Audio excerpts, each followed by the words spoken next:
877-3DP Show, best and worst of the weekend. Mike Florio, Pro Football Talk Live co-host, and you'll find him on Football Night in America. His latest novel, once again, it's a novel called Big Shield. It's a tale of gambling, the mob, and Pro Football League that is definitely not the NFL. The ebook is available on Amazon for only 99 cents. Have you heard from the NFL at all about this book that's not supposed to be based on the NFL? Not yet. Okay. Not yet. And I think their approach will be just ignore it and hope it goes away, and let's not make this into a thing. As you were doing the read, though, it struck me, because we don't have an audiobook yet, and I think that people would expect me to do it despite the very annoying voice that I possess. Would you like to, could we work something out? Would you like to do the audiobook? I think that would. Wait a minute, how many pages? It's 400 pages. No. How Can about I get you to do a chapter? How about I do a chapter? We do a chapter and we make that the sample, and then we do the bait and switch, so they okay. think it's your voice. Yeah. And then when they get it, they're like, oh, no, it's him. I've done it before, and it's a lot of work. I had to do it in segments where I'd come in for a day and do 3 hours, and then wait 5 days and come in and do, because it's tough on your voice to be able to do that. My agent's been negotiating deals for me to do the audio version of my 3 prior novels and this one. And in theory, it sounds good. In practice, it's probably going to be an all-day thing, frustrating, annoying. You got to get it just right. Oh, I got a word wrong. I got to go back and do that again. So, yeah. Fritzy, so the offer's open if you want to do it. Yeah, Fritzy just said that he volunteered. Okay. Yeah, he'd be happy to do that. When we come back, Chapter 3. This is The Shield on Amazon. All right. Hello, Kevin Harlan there. All right. That's good. You wouldn't be able to keep up that energy. Definitely not. No. Okay. You talk about gambling, and I'm watching the Eagles-Rams game. I know exactly where you're going. Jordan Davis. And here's the reality. This is the direct result of the NFL going from hating and shunning anything to do with gambling to jumping right in bed and loading the pockets. They're the guy in the, the old game show where you go into the booth where the money's flying everywhere. Yeah. They're just grabbing as many dollars as they can while it's there. But yeah, we're all aware now of the point spread. We're all aware of the ramifications. And how many millions of dollars changed hands because Jordan Davis decided to do not the smart thing. The smart thing, the game's over. Just fall down. You got the win. Because in theory, somebody comes up from behind, does the Don Beebe to Leon Lett, the ball goes out, the Rams take it the other way. The smart thing to do is go down. He runs it in for a touchdown. The Eagles cover. Uh-oh. And it was perfectly legitimate, but when you open Pandora's box, this is the kind of stuff that flies out, and people are aware of this. So it's just part of the stuff the NFL needs to be concerned about. And sometimes I wonder, Dan, are they as concerned as they should be? What changed, though, with Roger Goodell? Because everybody was against gambling, and then all of a sudden, something changed. Well, they were holding the rope as tightly as they could against gambling when different states were trying to challenge the federal law from 1992 that basically said no states other than the states that currently have it, Nevada, can have sports wagering. And that became different levels and types of legal challenges until New Jersey finally won. But back in the days when the NFL was actively fighting it, that's when the commissioner would say, for example, and I'm paraphrasing, but if legalized gambling is widespread, normal incidents of the game will be suspected to have been influenced by other things, like, whether it's a bad call or a guy not going down when basic football expectations would be you've won the game, go down. But the normal incidents of the game become fodder for the fixes in. And once they recognized, I believe, how much money could be made, and the one thing that never gets talked about is the fact that owners are allowed to separately own up to 5% of a company that operates a sports book, and they won't tell you who owns what, but they're allowed to be the house too. They don't just have the sponsorships with all the major sports books. The owners individually can own up to 5% of companies that operate sports books. That's where the money is. So it's always follow the money. And I'm a capitalist. I'm not saying it's wrong, but that's what happened. They realized, you know what? We've hated this. We fought against it. If it's going to be inevitable, let's turn it into a revenue stream. And they've turned it into a massive revenue stream. I hear and I read conflicting reports on the tush push. Is it going to survive? Like, it'll survive this season, but then next season. And I thought when Dean Blandino live during a broadcast said, "I give up. I don't know how to officiate this play." And I thought that's the out for the NFL because the safety numbers aren't there. This is about we can't call this. I don't know how you can't call somebody when the guards move on the Eagles' offensive line. Like that's easy to call. Spotting the football is still a challenge on that play. Is it back next year? I think right now the wind is blowing in the direction that it won't be. And the moment I believe, based on everything I've seen, everything I've heard, and just my own kind of like what's really going on here, in the NFC Championship when Frankie Louvu of the Commanders repeatedly jumped offside to the point where the referee threatened the Eagles with the Commanders, with what would be called a palpably unfair act, and we're just going to give the Eagles the touchdown. That's never happened before. It's in the rule book, but it's never happened. I think the commissioner watching that game, and I'm assuming it was him because he's got the power to make these dominoes fall if he wants. I think he saw that and he said, we can't have this. We just can't have this. So it was that week Mike Pereira was appearing somewhere and said that moment could be basically the death knell of the tush push. It's like, wait a minute. The effort to stop it, because the effort to stop it goes to those extremes. They're just going to get rid of the play. But then we saw what happened. And it's been one straw man after another. Oh, it's a safety risk. The data doesn't back it up. Well, it doesn't look like football. Well, what the hell does that mean? And now, Dan, I think you've hit on it. It's going to be, we just can't officiate it. We just can't officiate it. And I was told yesterday, look, it's an extremely difficult play to officiate, and this is what the membership voted for. And I think that's the attitude of the league office. I think the league office generally would like to get rid of it. They were 2 votes short. 68% of the teams voted to get rid of it. 2 votes short to get to 75%. And I think once the season ends, there's going to be some arm twisting to get from 22-10 to 24-8 and get rid of it. But the Eagles are still going to be successful. They're still going to run a quarterback sneak that you can't stop. And the guards are still going to leave early. But there's just something about that play being the symbol and the thing. And you're right. It's not going to change the effectiveness of having a quarterback who can squat 500 pounds. And I think that their success rate prior to this rule or using the tush push was very similar to what their success rate is with it. And it's because you have a quarterback that is unlike any other quarterback in Jalen Hurts. We're talking to Mike Florio, Pro Football Talk Live co-host, contributor to Football Night in America. The latest novel, Big Shield. Once again, gambling, mob, pro football, and it's not about the NFL. Definitely not. Ebook available at Amazon for 99 cents. I'm trying to get you sued with me. How about that? No. I'll represent us all for free. Really? Yeah. You against the NFL? Yeah. That'd be a book on its own. I saw the Billy Joel documentary, which was just awesome. And when the Catholic Church tried to push back against Only the Good Die Young, the end result was him sending a letter to the archdiocese saying, "Can you please do that for all my songs?" He got a whole lot of publicity there.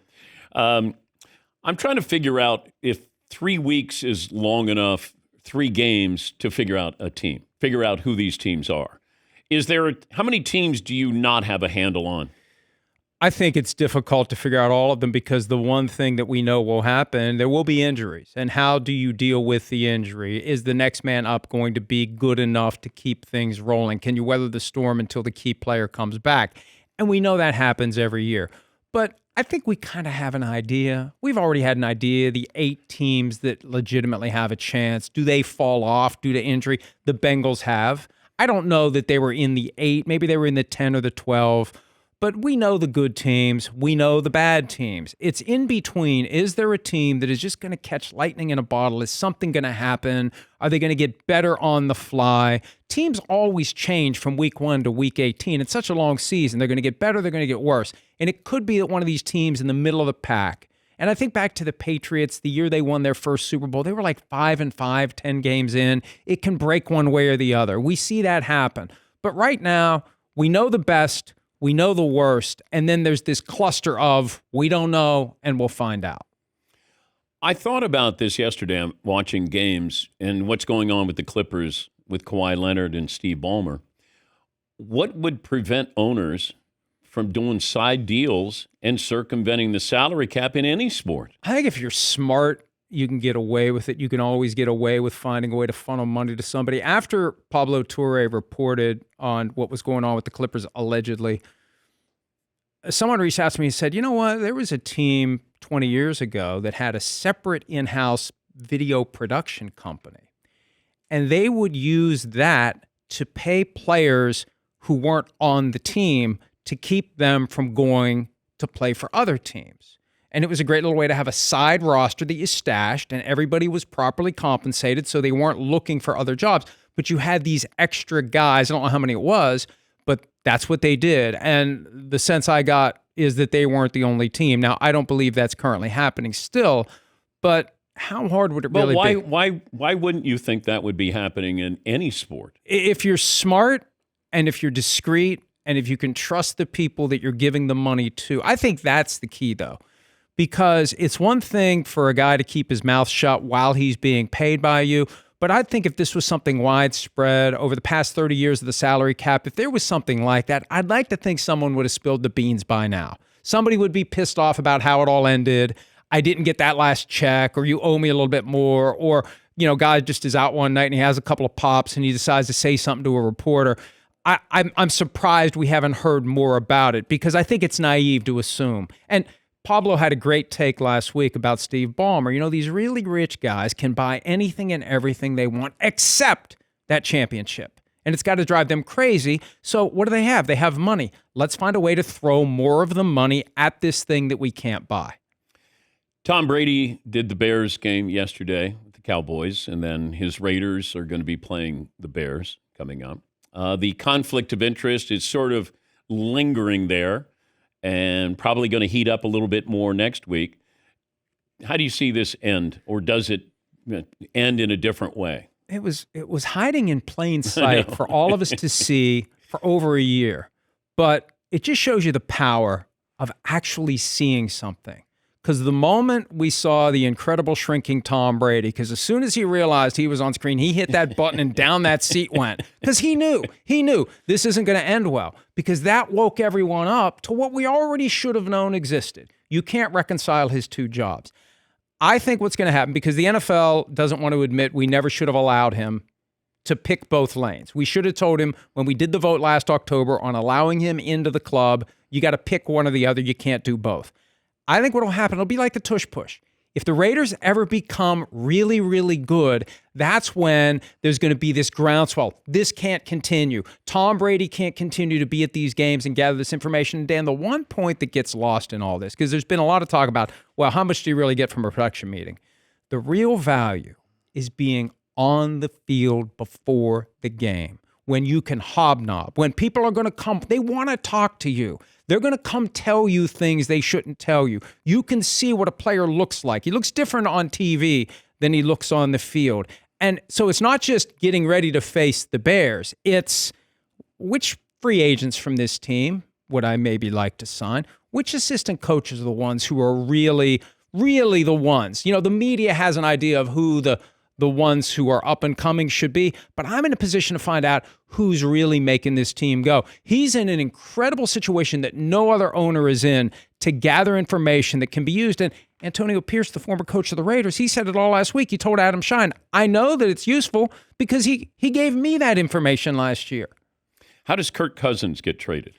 Well, there's going to have to be a serious season-ending injury for a team that doesn't want to go next man up. And the Bengals, for now, are next man up. And look, the Bengals aren't going to want to give up draft picks because those are cheap young players. They're not going to want to pay Kirk Cousins, and the Falcons are going to want whoever takes on Kirk Cousins to pick up a major chunk of his $27.5 million guaranteed salary this year. But it's going to have to line up just right. And I don't know that it will. I think the one place could be Minnesota, because that's the easiest place to pop him back in. If, for example, J.J. McCarthy comes back and gets injured again, and it's a longer-term injury, and they feel like they can salvage the season, and they don't want to ride with Carson Wentz, who looked okay yesterday. He wasn't horrible. He didn't throw a left-handed interception in his own end zone, so that's progress. So it's going to be something where it's got to fall just right, and it could be that the Falcons decide at some point this year that we're not going to trade him because we're going to put Michael Penix on the bench like the Panthers did last year with Bryce Young and let him take a step back and regroup, because yesterday was rough for Penix and the Falcons. Your favorite part of the book is what? Well, the book is told from the perspective of the three main characters. And the first draft of the book, it unfolded in a somewhat different way with a different main character. I decided, and it's a long story, so I'll keep it simple, that part got carved out, and I put a new part in with a new main character who's like the mob figure, who's the guy who gathers the professional athletes. Because it's not just a professional football player in a league that isn't the NFL. It's a professional basketball player in a league that isn't the NBA, and a professional baseball player in a league that isn't the MLB. But he's the guy that makes this thing go. And he was the most fun to write, the most fun to revise and edit. Because when you get a book, you got to read it 20 times. It's like, I really don't want to read this again. But every time I'd read, Johnny Motz is the name of the character. Any Johnny Motz chapter was just fun because he's malicious, but he's stupid, but he's smart. And he's also got a conscience, and it's this complex character that is just a lot of fun because he thinks like a mobster, he talks like a mobster, and that's just always fun to read and just kind of envision what that guy's like. Did you ever have any dealings with the mob when you were gambling? I never gambled. My dad was a bookie, though. Okay. My dad was a bookie, and he was connected to the crew in the town where I grew up in Wheeling, West Virginia. And the first two novels I did are based on, not inspired by. I don't want to say based on. I want to say inspired by. I don't think any of them are left, but just in case. But he was a bookie connected to that crew, and so I knew a lot of the people who, when I grew up and was able to like Google names and see what they had done or allegedly had done, it was like, oh, I almost said a word I shouldn't say, but it was like, man, like, you know, those are some bad dudes. And my dad was on the periphery of it because he was just, basically, he was a compulsive gambler who realized it's better to be the house. So he became a bookie. But he was just the gambling side of it. And I'm not condoning it or excusing it. That was the way he provided for his family. I was a kid. There was nothing I could do about it. And my mom did a great job of keeping those worlds separate. But there was enough overlap where, yeah, I picked up a lot, how they talk, how they act, just the vibe that they have. I was around a lot of guys like that, and I was oblivious to the fact that, you know, they were capable of doing some pretty bad stuff. The book is called Big Shield. It's the tale of gambling, the mob, and a pro football league that is not the NFL. Once again, it is not. The ebook available on Amazon for only 99 cents. Do you read books? No. You have all these books and you don't read them. It's a library in here. By the way, I haven't been to this location. Congratulations, because this is incredible. The last place was great, but this is like the last place on steroids. I mean, it's huge and it's open and you got so much stuff and it's all, you could wander around here for like 3 hours and not see everything. It really is incredible. Thank you, Mike. You're Great welcome. to see you. Great to see you. Mike Florio. When we come back, we will give you our best and worst of the weekend after this.